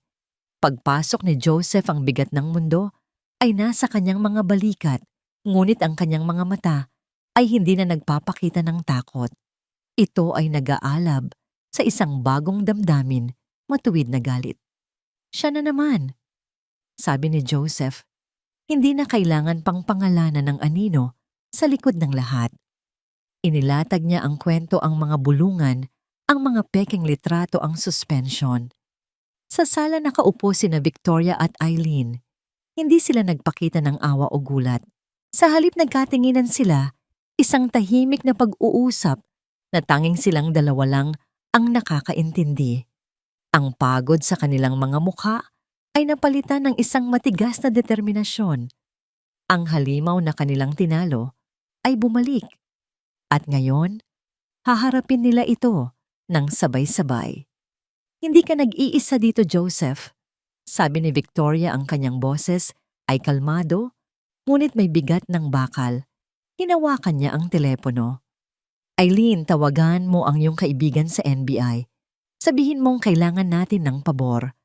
Joseph, isalaysay mo sa akin ang bawat detalye, gaano man kaliit. Ang dating sala na naging korte ng pagdurusa ay naging isang war room. Ang laban ay nagsimula na. Si Eileen, na minsan nang naging kasangkapan sa pagkakalat ng kasinungalingan, ay siya na ngayong gumamit ng kanyang mga koneksyon para sa katotohanan. Gamit ang kanyang social network na puno ng mga makapangyarihang tao, naghukay siya. Nalaman niyang si Don Ricardo Monteverde ay palihim na bumibili ng shares ng construction company kung saan nagtatrabaho si Joseph. Ang pagsira sa reputasyon ni Joseph ay hindi lang paghihiganti. Ito ay isang corporate tactic para maghasik ng kaguluhan at pababain ang halaga ng kumpanya bago niya ito tuluyang bilhin. Si Victoria naman ay naging hukom muli, hindi sa korte, kundi sa kanilang tahanan. Ginamit niya ang kanyang kaalaman sa batas para gumawa ng isang malakas na legal na sulat. Isang formal na reklamo laban sa kumpanya para sa defamation at wrongful suspension kung hindi sila magsasagawa ng isang patas at transparent na investigasyon. Paliwanag niya kay Joseph. Ibibigay natin sa kanila ang isang kopya at ang isa pa ay sa Department of Labor. Habang sila ay nagpaplano, si Mia ay lumapit at inilapag ang isang drawing sa mesa. Isang drawing ng 4 na tao na magkakahawak kamay na may isang malaking anino sa likuran nila. Sa ibabaw ng anino, gumuhit siya ng isang malaking araw. Ang mensahe ay malinaw. Ang pagkakataon para sa huling komprontasyon ay dumating makalipas ang 2 araw. Isang itim at marangyang kotse ang huminto sa harap ng foundation ni Victoria. Mula rito ay bumaba si Don Ricardo Monteverde, puno ng kumpiyansa, tila isang hari na bibisita sa kanyang mga alipin. Alam niyang nasa bingit ng pagbagsak ang foundation dahil sa pag-atras ng mga sponsor. Pumasok siya sa opisina ni Victoria na walang paalam. Magandang hapon, hukom. Bati niya, may sarkasmo sa kanyang tono. Narinig ko ang iyong mga problema. Nandito ako para mag-alok ng tulong. Hindi ko kailangan ng tulong mula sa isang ahas. Diretsong sagot ni Victoria, Hindi inaalis ang kanyang tingin sa matanda. Humalakhak si Don Ricardo. Lahat tayo ay nangangailangan ng tulong, lalo na ang iyong alaga. Inilapag niya ang isang folder sa mesa. Ang kumpanya ni Santos ay malapit ng maging pag-aari ko. Isang salita ko lang, hindi lang siya matatanggal sa trabaho, sisiguraduhin kong wala nang kahit sinong tatanggap sa kanya sa buong industriya. Umupo siya tila pag-aari niya ang lugar. Pero maari nating ayusin ang lahat ng ito. Ang iyong foundation, ang trabaho ni Santos. Ang kailangan mo lang gawin ay tumawag ng isang press conference. Sabihin mo sa mundo ang totoo na nalinlang ka ng isang manloloko na ang kanyang himala ay isang palabas. Linisin mo ang aking pangalan at ibabalik ko sa iyo ang iyong tahimik na buhay. Bago pa man makasagot si Victoria, ang pinto ng opisina ay bumukas. Pumasok si Joseph. Tinawagan siya ni Eileen kanina pa. Ang kanyang mukha ay hindi na nagpapakita ng takot, kundi ng isang tahimik na lakas. G. Monteverde, bati ni Joseph. Ngumisi ang matanda. Ayan ka pala ang sikat na magnanakaw. Tingnan mo ang sarili mo. Basahan ka lang na pinulot sa lansangan. Anong laban mo sa akin? Sa pagkakataong ito, hindi yumuko si Joseph. Tumingin siya ng diretso sa mga mata ni Don Ricardo, mga matang puno ng kapangyarihan, ngunit walang kaluluwa. Wala po akong pera na tulad niyo. Mahinahon na sabi ni Joseph, ang kanyang boses ay matatag. Pero mayroon po akong isang bagay na hinding-hindi niyo mabibili. Humakbang siya palapit hanggang sa tumabi siya sa wheelchair ni Victoria. May pamilya po ako. Ang simpleng mga salitang iyon ay tila isang sampal sa mukha ni Don Ricardo. Nagdilim ang kanyang mukha. Pamilya'y ng mga talunan. Sigaw niya. Wala kayong... Hindi niya natapos ang kanyang sasabihin. Ang pinto ay muling bumukas at pumasok si Eileen. Nakataas ang kanyang cellphone, ang screen ay nagpapakita ng isang audio recording na kasalukuyang nagaganap. Isa pang salita ng pagbabanta, Don Ricardo. Sabi ni Eileen, ang kanyang boses ay kasing lamig ng yelo at ang recording na ito kasama ng lahat ng ebidensya ng iyong mga illegal na transaksyon na nakuha namin mula sa NBI ay mapupunta sa bawat news outlet sa Pilipinas bago ka pa man makauwi sa mansyon mo. Natigilan si Don Ricardo. Tumingin siya mula kay Joseph papunta kay Victoria at kay Eileen. Nakita niya hindi ang isang magnanakaw, isang lumpo at isang tsismosa. Nakita niya ang isang pader. Isang pader na gawa sa pagkakaisa, isang pader na hindi kayang tibagin ng kanyang pera o kapangyarihan. Sa unang pagkakataon sa kanyang buhay, natalo si Don Ricardo Monteverde. Walang imik, tumayo siya. Inayos niya ang kanyang mamahaling suit, isang huling pagtatangka na iligtas ang kanyang nawasak na dangal. Naglakad siya palabas ng opisina, dala ang bigat ng kanyang pagkatalo. Pagkaalis niya, isang kolektibong buntong hininga ang pinakawala ng tatlo. Pagkatapos ay sinundan ito ng isang mahinang tawa na lumakas ng lumakas hanggang sa naging isang masayang halakhakan. Ang tensyon ay nabasag at ang natira ay ang dalisay na pakiramdam ng tagumpay. Kinabukasan, ang mga balita ay sumabog.